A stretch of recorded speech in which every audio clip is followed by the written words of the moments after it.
Quelqu'un qui adore son métier, eh ben, peut très bien du jour au lendemain être moins engagé, moins motivé, avoir moins envie d'y aller, pas parce qu'il déteste son métier, mais parce qu'il déteste la façon dont on lui dit de l'exercer. Tu prends le métier de coiffeur, du jour au lendemain dans certaines grandes enseignes, en tout cas à l'étranger, on leur demande de se spécialiser soit en couleur, soit en coupe, soit en traitement, soit en coiffage. C'est pas la même chose que de s'occuper d'un client de A à Z et d'avoir la satisfaction d'un résultat qui mêle plusieurs techniques. Entre le coiffeur qui s'occupe d'une cliente de A à Z et celui qui fait des mèches toute la journée, eh ben, c'est plus du tout le même métier.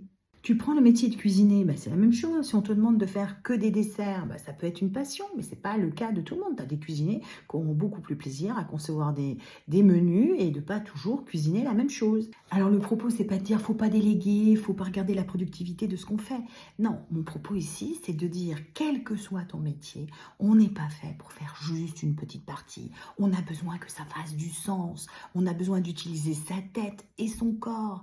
On a besoin de variété et on a besoin surtout qu'on nous fasse confiance dans notre capacité à produire un résultat qui soit mesurable, que l'on puisse toucher et qu'on se couche le soir en se disant bah, aujourd'hui j'ai travaillé et je sais à quoi ça a servi.